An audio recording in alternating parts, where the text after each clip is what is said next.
Newsday continues here on One News Now. I'm Sean Yao. Oil companies implemented another big-time oil price hike today, Tuesday, August 1st. Diesel prices are now up by 3 pesos and 50 centavos per liter. The prices of gasoline were also jacked up by 2 pesos and 10 centavos a liter, while kerosene is now more expensive by 3 pesos and 25 centavos a liter. This is the third straight week that fuel prices were hiked, virtually canceling out all the rollbacks since the beginning of the year. The Energy Department attributes the hike to developments in the global market, but one transport group says that the increase is just too much. Epekto na po ito nung ginagawa ng production cut ni Saudi Arabia ngayong month of July na 1 million barrels of production cut per day. Sama pa po, sumabay po si Russia na magbabawas din. Malaki pong kawalan yung pagtaas ngayong araw na ito, halos 90 pesos yung mawawalang na kita na dapat ito ay naititikom na naidadagdag na sa panggastos ng pamilya ng ating mga driver at mga operator. And the price of liquefied petroleum gas, or LPG, also went up today. Let's bring in former LPG Marketers Association representative and now Regasco President Arnel T. He joins us live via Zoom. Sir Arnel, good afternoon. Salamat sa oras ninyo. Sir, ano po yung reason behind the LPG price hike this month? Yes, good afternoon, Ms. Sean. Well, the problem of the pricing internationally for fuel, especially LPG, is seasonal. So this month onwards, this is the month that the start of the month that those countries with winter season there are stockpiling right now. This is the time and the month that they are continuously for the next 4 months that they will be stockpiling for their requirements in the coming winter season.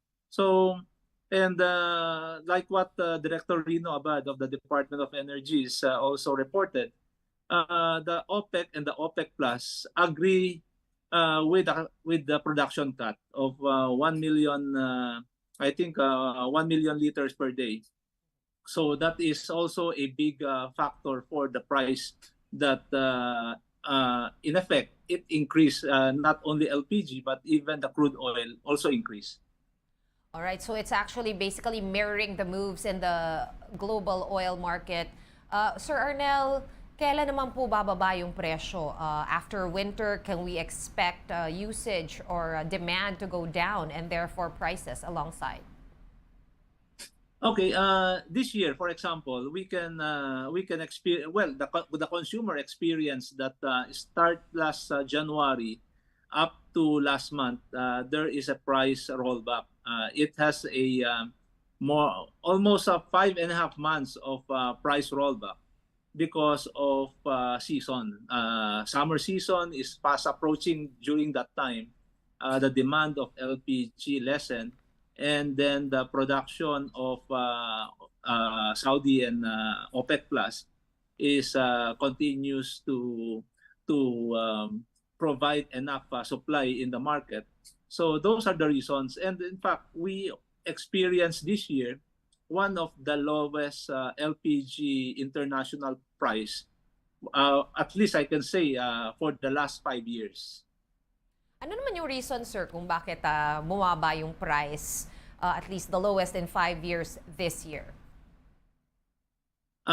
Number one is the demand of China. When they said that, especially when the economic activity of China lessened, the impact immediately felt by reduction of fuel prices. But if you will notice that in the last 1 month, China reported that they will now support their economic activities. And again, like I said, Russia and Saudi also announced that they will have a price production cut or the production cut of their fuel. Immediately the price of fuel shoot up. Right, Sir Arnel, this one's a related question. Now, A little bit of a while ago, there were already fears among LPG manufacturers, even retailers and dealers, and even refillers that there might have been might be a possible shortage of LPG because of the requirement from the DOE or the Energy Department to secure licenses muna to operate. Ano pong nangyari dyan? Nakakuha na ba yung mga dealers, refillers ng or at least all the other stakeholders, were they able to secure their licenses? We heard that July 7 was the deadline.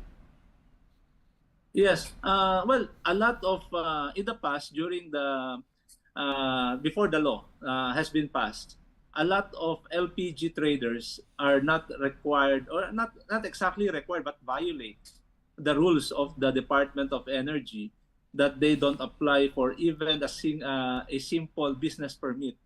But because of the new law, they are required to apply the necessary permit that requires to them, even hindi naman sila nasa LPG, they are required to apply for business permit. But as of now, the Department of Energy itself reported that they have at least 7,000 new applicants.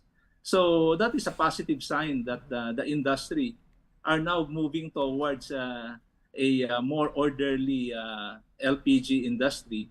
And the so-called shortage that they are saying, we gave our commitment to the Department of Energy that we will guarantee that there is enough cylinder in the market. And in fact, right now, there is a 40 million cylinders in the market.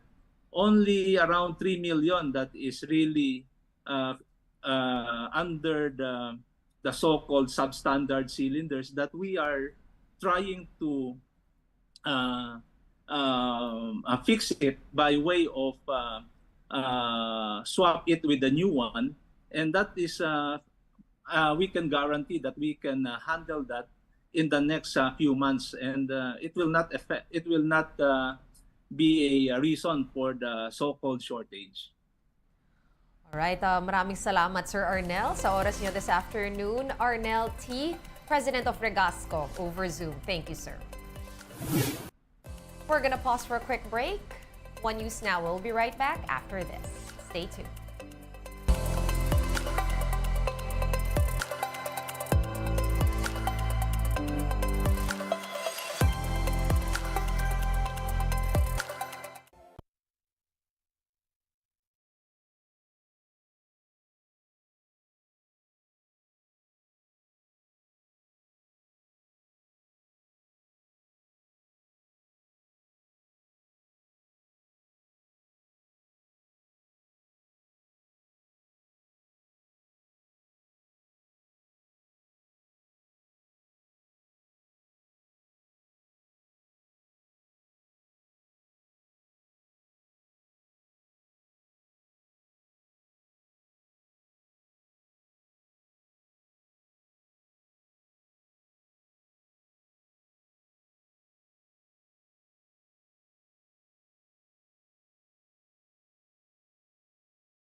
You're still watching One News Now. I'm Sean Yao.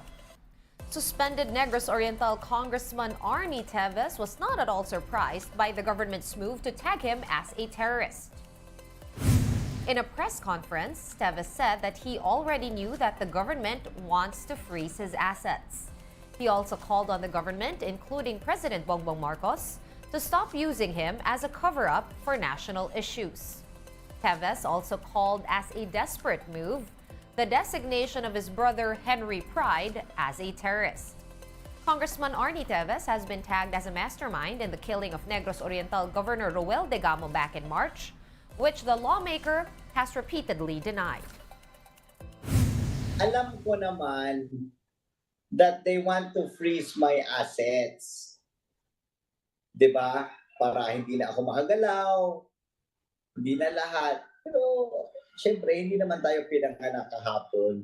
Yung sa kapatid ko, not surprised a little bit, but alam kong idadamay nila lahat ng kahit mga hindi dapat. Dahil even my tagging as terrorist, alam ko na namang mangyayari yun dahil desperate move yun. And nalungkot nga ako para sa ibang mga tao dun sa ATC dahil may mga matitino na mga tao dun eh. The House Committee on Ethics is still discussing whether or not to impose a third suspension against Congressman Arnie Teves. Recall that the second 60-day suspension against Teves already lapsed on July 30. The committee will now decide whether to impose another suspension or a harsher penalty. According to House Committee Chairman Felimon Espares, the most extreme penalty could be expulsion.